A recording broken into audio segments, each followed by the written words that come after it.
ሰላም እንዴት ናችሁ? ሁሉ አማን ነው? ይሄን ወንድማችን የሁላችንንም ጥያቄ ይዟል። እስቲ እንስማው። ውድ ኢትዮጵያውያን ይሄን መልእክት ለመንግስት አካላት በሙሉ እንዲደርስ አድርጉልኝ። ይሄውም ግራ የገባኝ ነገር ስለሆነ ነው። አንድ ሰው በወንጀል ተጠርጥሮ ፍርድ ቤት በነፃ ከለቀቀ በኋላ ፖሊስ የማይለቀ ከሆነ ፍርድ ቤት ለምን አስፈልገ? ግራ ስለገባኝ ነው። ጠይቁልኝ መንግስትን። አመሰግናለሁ። እውነቱን እኮ ነው።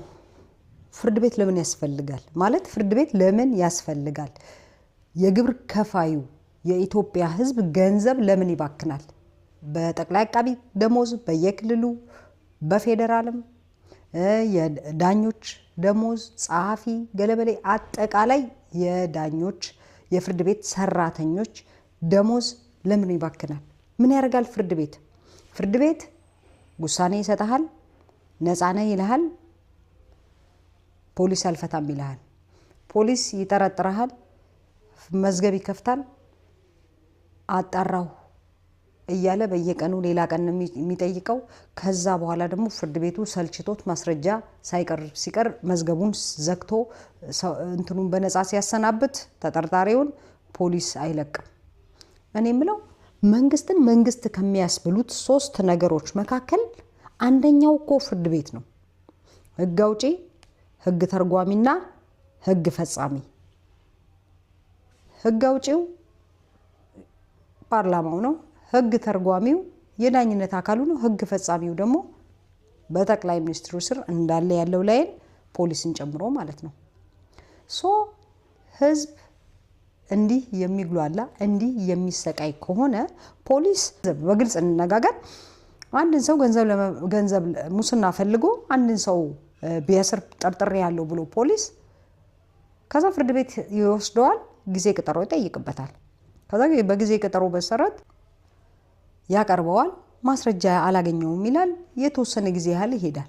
ከዛ በኋላ ፍርድ ቤት ሰልችቶ ነፃ ነው ምንም አይነት ማስረጃ አላቀረበም ብሎ ፖሊስ የከፈተበትን መዝገብ ቢዘጋበት ተመልሶ ፖሊስ ነው ማለት ነው የመፍታት ስልጣን ያለው ማለት ነው። ፍርድ ቤት ለምን መሄድ አስፈለገ ማለት ነው? እውነቱን እኮ ነው ሰውየው። ፍርድ ቤት ቶታሊ አያስፈልግም። እንደው ምንድነው የሚሻለን? እንደው ምን ይሻለናል? በዚህ ሁኔታ ውስጥ ሆናችሁ ነው ምርጫ እያላችሁ የምታወሩት?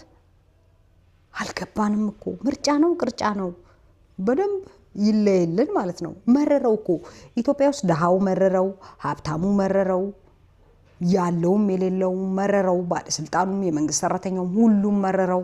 ምንድነው የሚሻለው ማለት ምንድነው የሚሻለው? እንደሌላው ሀገር ኢትዮጵያ ውስጥ ኢንስቲትዩሽን ከሌለ በስተቀር እንደዚህ አይነት የመንግስት አካላት ኢንስቲትዩሽን ካልሆኑና በተማሩ ሰዎች የማይመሩ ከሆነ ፌደራሊዝም የሚባለውን ነገር አሽቀንጥረን ካልጣልን በስተቀር አገራችን ለማንም ሳትሆን ለተወሰኑ ግለሰቦች መጫወቻና መፈንጫ ነው የምትሆነው። አሁን እኮ ፕራክቲካሊ በህግ አይን እኒ ካላችሁ መሬት የወረደውን ሀቅ እኮ ስታዩ መንግስት አለ የሚያስብል ስራ እኮ የለም ኢትዮጵያ ውስጥ። ያስደነግጣል እኮ የምትሰሙት ነገር ሁሉ ከኢትዮጵያ ውስጥ ውጪ ሆናችሁ ያስደነግጣል። እንዴ እውነቴን ነው የምላችሁ። ማለት ትራንስፎርሜሽኑ ከ8 ዓመት በፊት የነበረውና ወደዚህ ሽፍት የተደረገው በተለይ 2 ዓመት ደግሞ ሌላ ታሪክ ውስጥ ገብቷል። ምንድነው እየተካሄደ ያለው?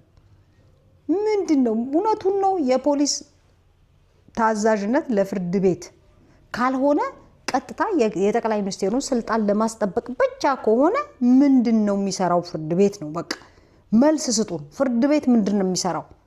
እንዴ በዛ ዋይ በዛ። አሁንስ እንዴ ምን ልታረጓት ነው ሀገሯ? ወይ ጎማ ቢኖራት ኖሮ ኢትዮጵያ ከማንም በላይ ቀድማ የምትሰደደው ኢትዮጵያ ነበረች፣ ራሷ ሀገሪቱ ማለት ነው። መሯት ፀሐዩ መንግስታችን። ኧረ ሞቀ አቃጠልከን። ዋይ ይሄ ወንድማችን የተናገረው ነገር እንዴት እንደሚያስደስት እንስማው።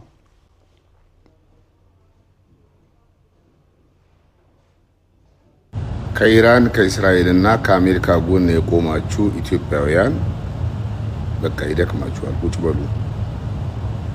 እኔ እኮ አባለበት ሁሉ ከጎን የምትቆሙት ነገር ነው የሚገርመኝ። ፊት ለፊት ለምን አትሰለፉም? ለማንኛውም አሁን ይደክማችኋል፣ ቁጭ በሉ።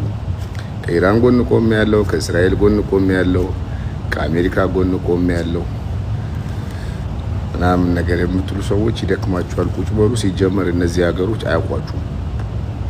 እርስ በርስ ደግሞ አትጠዛጠዙ። ሰላም ናችኋ? እውነቱን ነው። ቁጭ በሉ ኢትዮጵያውያኖች፣ ከኢራንም ከእስራኤልም ጎን ያላችሁ ኢትዮጵያኖች መሬት ያዙ። እውነቱን ነው። ይደክማችኋል፣ ቁጭ በሉ። ከነ መፈጠራችን እኮ አያውቁንም፣ ከነ መፈጠራችን እና እባካችሁ ቁጭ ቁጭ እያለ። እኔ ግን የእውነቴን ነው የምላችሁ፣ በጊዜ ሂደት የተለወጠ ሰው ያየሁት ይሄ አሁን የተናገረው ልጅ ማርያምን የለየለት በቃ ምን ብዬ ልንገራችሁ፣ በጣም ኤክስትሪሚስት የነበረ ልጅ ነው። የእውነቴን ማለት ስክሮል ሳረግ ነው ያገኘሁትና ገረመኝ። ማለት ሰው እንደዚህ ይለወጣል እንዴ? ምን ነው ሀገራችንም እንደ መሐመድ ስልጤ በተለወጠች።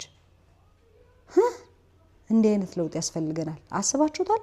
ሃይ ከስንት ጊዜ ጀምሮ ኦራ ስንት ነገር ሲያውጅ የነበረ ሰውዬ አቤት አንተን ያገኘ ፈጣሪ ሁሉንም የኢትዮጵያ ሕዝብ ያገኝ እንዴ ወደ አይምሮ ተመልሶ ማለት ደጋግሜ አይቼው አላምን ብዬ የእውነቴን ነው የምላችሁ። ፕሮፋይሉን ገብቼ አይቼ ነው ያመንኩትና ቢያንስ የምታውቁ ሰዎች ታውቃላችሁ የሆነ ከ5 ዓመት ምናምን በፊት ሀገር ውስጥ ይደረግ የነበረውን ኦርቶዶክሳዊ ላይ ይደረግ የነበረውን ነገር ታስታውሳላችሁ።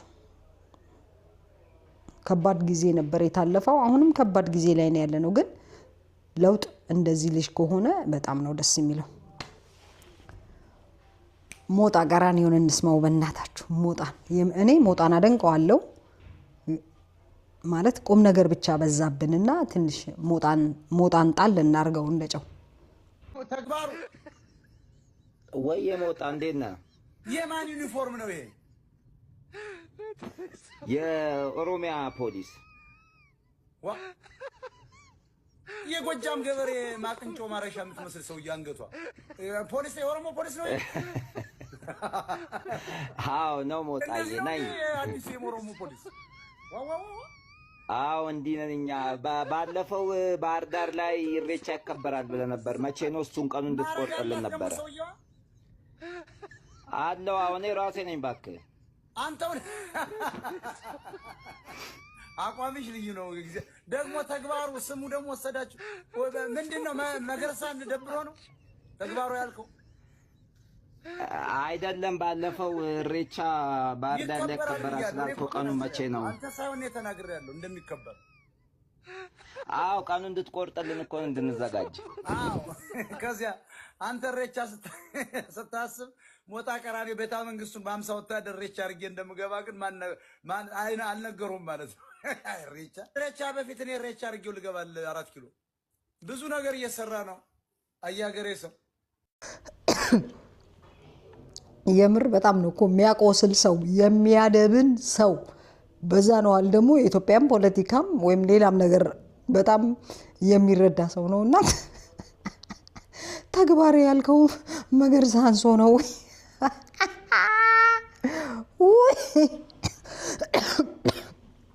እናንተዬ እኔም በሳቅ ሳልሞት እናንተም እንደዛው። ለዛሬው ሰብስክራይብ፣ ላይክ፣ ሼር ማድረግ አትርሱ። ሰላሙን